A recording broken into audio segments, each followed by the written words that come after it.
কালকে আমরা শপথ গ্রহণের জন্য যথাসাধ্য চেষ্টা করছি।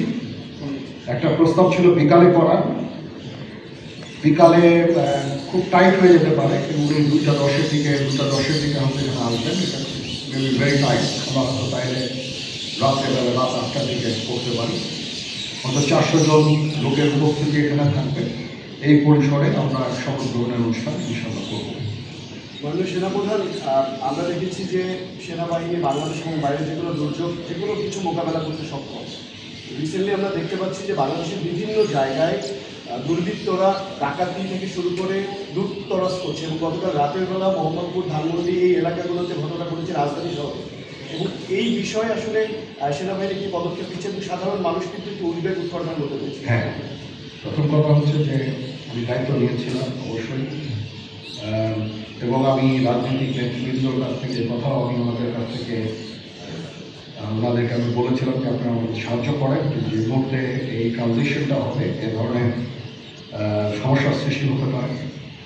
ওনারাও আমাকে বলেছিলেন যে ওনাদের যতদূর সম্ভব সাহায্য করবেন। তারপরেও কিছু কিছু ঘটনা ঘটেছে।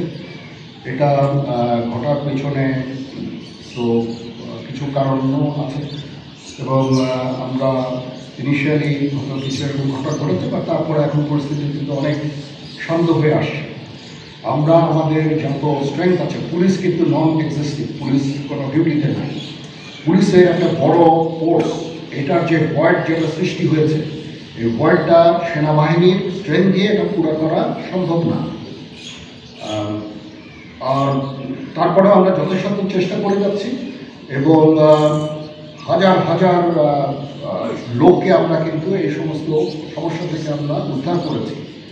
বহু পুলিশ, আমার জানা মতে বহু পুলিশ, অনেক থানা, তারপরে সরকারি কর্মকর্তা কর্মচারীদের রেস্কিউ করা, এই সমস্ত কাজগুলো আমরা করেছি। আমরা সমস্ত ইম্পর্টেন্ট জায়গা যেমন বিমানবন্দর, ডিপ্লোম্যাটিক এরিয়া, সেক্রেটারিয়েট, জাজেসদের অ্যাকোমোডেশন, তারপরে সেক্রেটারিদের অ্যাকোমোডেশন, এই সমস্ত গুরুত্বপূর্ণ জায়গাগুলি আমরা প্রোটেক্ট করছি, এবং বিভিন্ন জায়গায় পেট্রোলিং করা হচ্ছে।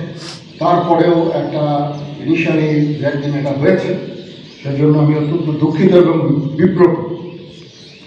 যাই হোক, এটা আমার যে স্ট্রেংথ যা ছিল, এটা নেভি, এয়ারফোর্সও তারা তাদের মতো করে করেছে। আমরা যথাসাধ্য চেষ্টা করেছি, তারপরেও কিছু হয়ে গেছে। এটা আমার জাস্ট সিম্পলি আমাদের এনাফ ছিল।